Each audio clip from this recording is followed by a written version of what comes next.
بۆچی سەرکردە و سیاسیەکان درۆ دەکەن؟ ئەرێ خێرە چوار قسە دەکەن و شەشیان ناڕاستە؟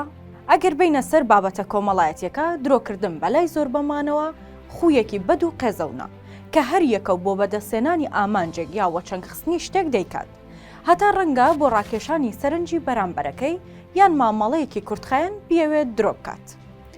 لە پانتاییە کۆمەڵایەتیەکەدا ڕەنگە کەسی درۆزن تەنیا ناچار بێت درۆ بۆ یەک کەس یان چەند کەسێک بکات، بەڵام کە باسەکە دێتە سەر سیاسەت و سیاسەتمەداران ئەو کات ڕووی دەمیان لە یەک کەس نییە، بەڵکو لە دەیان ملیۆن کەسە.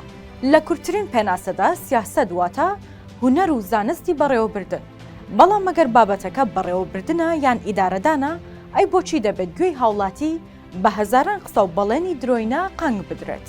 ئەرێ بەڕاست سیاسیەکان بۆ درۆ دەکەن؟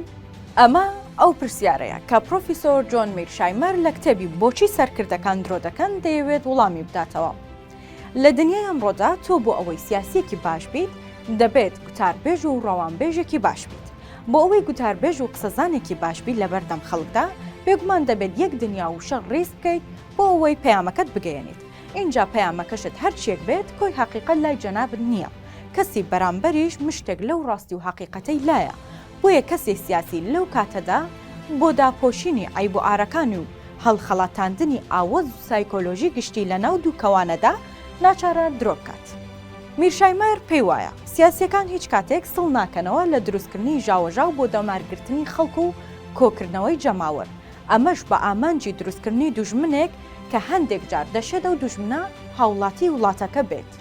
میرشایمەر دەڵێت چەند هۆکارێکان کە پاڵ بە سیاسیەوە دەنێت درۆ بکات، کە هەندێکیان ڕەنگە بۆ بەرژەوەندی کەسی بێت بۆ مانەوە لە دەسەڵات و نەیەوێت دەست لەو ناز و نیعمەتەی بەهۆی کورسیەکەیەوە دەستی کەوتووە هەڵبگرێت. بۆ ئەمەش ناچارە دەیان دوژمنی وەهمی بۆ خۆی یاخود ئەو دەوڵەتە دروست بکات کە حکمی دەکات. وەک ئەوەی لە ڕۆژهەڵاتی نێوەڕاستدا هەیە، واتە هەمیشە دوژمنێکی دەرەکی دادەتاشرێت بۆ ئەوەی بکرێتە ئەهریمەن لە پێشچاوی خەڵک. ئەمەش پێویستی بە لەشکرێک میدیای زەبەلاح و درۆی گەورە هەیە تا جەماوەری بەشەرەف بڕوای پێ بکەن.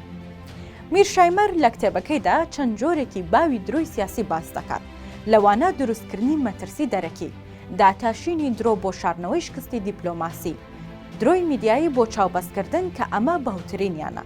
ئەوەی گرنگە میرشایمەر دەڵێت درۆ هۆیەکی گرنگە بۆ ڕایکردنی کاروباری دەوڵەت، بگرە لە هەندێک بارودۆخدا درۆ پێویستیەکی حتمیە بۆ سەرکردە و سیاسیەکانی وڵات.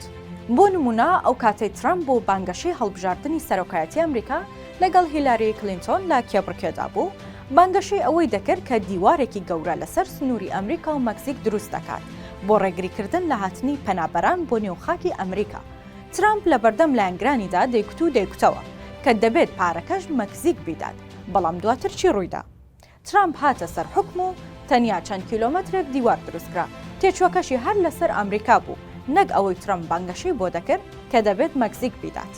یەکێکی تر لەو درۆیانەی میرشایمەر لە کتێبەکەیدا باسی دەکات درۆ بەناو بانگەکەی جۆرج بوشی کوڕ و تۆنی بلێر بوو لە ساڵی 2003دا کە گوایە سەدام حسێنی سەرۆکی ڕژێمی پێشووی عێراق چەکی کۆمەڵکوژی هەیە، بۆ ئەوەش ئەمریکا ساڵی 2003 بە بیان و چەکی کۆمەڵکوژی عێراقی داگیر کرد. دواتر دەرکەوت هیچ چەکێکی کۆمەڵکوژ لە گۆڕێ نەبووە و تەنیا پاساوێک بووە بۆ لێدان لە عێراق و ڕژێمەکەی. هەر چۆنێک بێت ئەگەر سیاسەت هونەر و زانست بێت پێکەوە، ئەوە لە واقعدا سیاسی و سەرکردەکان هێندەی پەنا بۆ درۆ دەبن، چارەگێکی ئەوە پەنا بۆ زانست و تیۆریا و هونەر نابن. ئەمەش بە درێژایی مێژوو هەروە بووە و هەروەش دەبێت.